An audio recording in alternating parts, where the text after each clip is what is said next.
Looking for a VR headset but you have no clue which ones are worth buying? Stick around. This is a comprehensive overview of all the relevant VR headsets currently on the market. In the end, I'll be giving you my personal recommendation. Let's go. Let's start with a classic, the Valve Index. I'll keep it brief. This VR headset is simply outdated. The technology is old, the resolution is low, but it still has the best tracking. However, that's not enough to make it recommendable. It's currently out of stock and just way too expensive. It hasn't become cheaper over the years, and no new version has been released. For $999, it's way too expensive. The price to performance ratio is also terrible, so I don't recommend it. Next, let's talk about the PSVR 2. Again, let's keep it short. The hardware itself is great, but the only problem is that you need a PlayStation 5 to use the PSVR 2. So for anyone who doesn't have a PS5 already, no, I don't recommend the PSVR 2. But even if you have a PlayStation 5, that doesn't mean you should necessarily buy this VR headset. In my opinion, there are simply too few games. But if you say, I have a PS5, I'm not interested in PC VR, I'm not interested in standalone VR, and I'm really excited to play Horizon, Call of the Mountain, or Gran Turismo 7, then this is the right VR headset for you. For everyone else, I don't recommend it because there are simply better models out there. Now let's talk about the big screen Beyond. This is a VR enthusiast headset. It's not really suitable for beginners. $999 is definitely a steep price, but you don't get great hardware.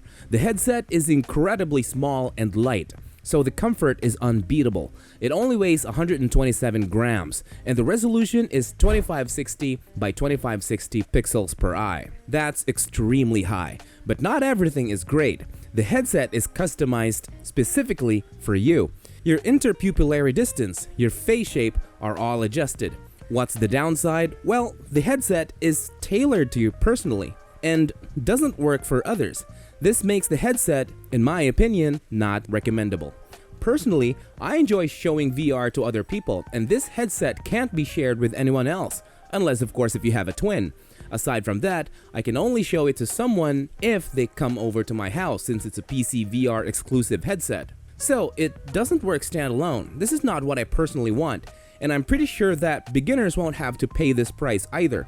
Also, beginners probably don't want to withhold the VR experience from their family and friends. For these reasons, I don't recommend this headset either. Now let's talk about the Pimax Crystal Lite. It's another enthusiast level VR headset, and I don't really recommend it because the price to performance ratio is not good. Yes, the hardware is impressive, but you're paying $599 just for the VR headset. That's not all though. You also have to pay an additional $12 per month for 2 years. I think that's way too expensive. The total cost of this headset comes to $887, which, in my opinion, is just too low of value for your money. Let's move on to the Pico 4 and the Pico 4 Ultra. These two VR headsets have one thing in common. I like the hardware, and I like that they're competing with the MetaQuest headsets. The main problem is that the two glasses are not available on the US market. If you are not from the US, the second problem with both is that it doesn't matter how good the hardware is if the ecosystem isn't right. I think there's simply not enough games. They are improving gradually, but I know this is a chicken and egg problem. What comes first? Do the customers come first and then the games, or do the games need to come first to attract the customers? Well, in my opinion, the software needs to come first. The games need to be there first. Over the past few years, there's just been too little content, which is why I'm withdrawing my recommendation for the Pico headsets. So whether it's the Pico 4 or the Pico 4 Ultra, I think they need to deliver more content first. If they improve in that area, I'd be happy to recommend them again, as the price to performance ratio could improve, especially now that the Quest 3S has been released a few months ago. Meta's latest VR headset is really impressive, especially for the price, and that's what we're talking about next. The Quest 3S costs $299 for the 128GB variant, and I highly recommend it. I think it's a great entry point. You also get a free game and a 3-month subscription model. Meta's ecosystem is simply amazing. This VR headset also has the best hardware in its price range, aside from a few minor details. Sure, the Quest 3 has a higher resolution, and all the enthusiast-level VR headsets have better hardware, but for the price, nothing beats the Quest 3S. Yes, the 128GB is small, and maybe you'll have to uninstall and reinstall games, but that's a minor inconvenience and doesn't really bother me personally. You save a lot of money in return.